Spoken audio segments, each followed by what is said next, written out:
अगर आप अपनी लाइफ में कोई गोल सेट करना चाहते हैं या आप कोई डिसीजन लेना चाहते हैं तो हम में से बहुत सारे लोग इस्तिखारा का सहारा लेते हैं। अब being Muslim we believe that कि हमें इस्तिखारा का जिक्र आया कि जहाँ पर आपको परेशानी हो तो आप अपने अल्लाह से, अपने रब से उसके बारे में मशवरा करें ताकि आपको गाइडेंस मिले और आप डिसीजन ले सके। मेरा नाम आमना इफ्तिखार है and I am a consultant clinical psychologist या जिनको हम माहिर नफ्सियात बोलते हैं। जब हम लाइफ में किसी भी चीज़ को अडॉप्ट करना चाहते हैं या कोई हम अपने फ्यूचर के लिए प्लान करना चाहते हैं तो उसमें एक स्किल बहुत इंपॉर्टेंट है, दैट इज डिसीजन मेकिंग, कि आपकी फैसला साजी जो है वो बहुत अहम किरदार अदा करती है। अब जब मैं psychological and Islamic point of view को देखती हूँ तो हमारे पास इस्तिखारा की एक टेक्निक आती है जो कि बहुत हेल्पफुल टूल है, जिसको हम एज अ थेरेपी या एज अ गाइडलाइन इस्तेमाल करते हुए अपने डिसीजंस को बेहतर कर सकते हैं। अब actually what is the nature of इस्तिखारा या what is the psychology of इस्तिखारा?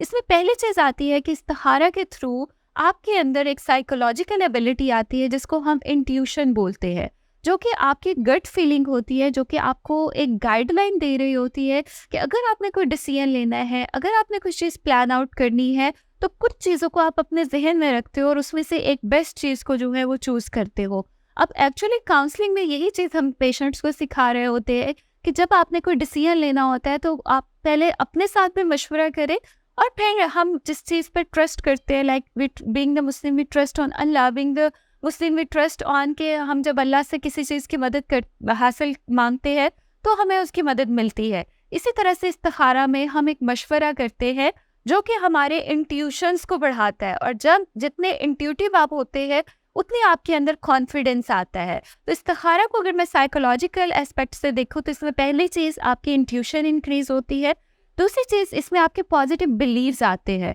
कि आपके अंदर एक कुव्वत मुदाफ़त आती है या आपके अंदर एक एबिलिटी टू डिसाइड आती है, आपके अंदर एक खुद एतमादी की सलाहियत आती है कि आप अपने डिसीजंस खुद ले सकते हैं, आप अपना फैसला खुद कर सकते हैं। और सेकेंडली जब आप इस्तिखारा करते हो तो आपको एक क्लैरिटी मिलती है, आपकी जो कन्फ्यूजन है वो ख़त्म होती है, और जितनी आपकी कन्फ्यूजन्स कम होगी उतनी आप बेहतर डिसीजंस ले सकते हैं। तो इस्तिखारा का साइकोलॉजी में एक बहुत अहम किरदार है कि ये आपको डायरेक्शंस देती है, ये आपकी क्लैरिटी लाती है, ये आपकी कन्फ्यूजन को कम करती है, और सेकेंडली ये आपके ब्रेन को बहुत स्ट्रॉन्ग करती है एक बिलीफ के ऊपर कि आप ये कर सकते हो। और जब आप डाउट के बगैर कोई भी काम करते हैं लाइफ में, चाहे वो आपकी प्रोफेशनल लाइफ है, चाहे वो आपकी एजुकेशनल लाइफ है या आपकी पर्सनल लाइफ है, उसमें सक्सेस हमेशा बहुत ज़्यादा होती है। तो कोशिश करें कि आज से ही अगर आप लाइफ में कहीं पर कंफ्यूज होते हैं या कुछ चीज़ों में आप फैसला नहीं कर पाते तो उसमें इस्तिखारा ज़रूर करें ताकि आपकी डिसीजन मेकिंग स्किल्स जो है वो अच्छी हो,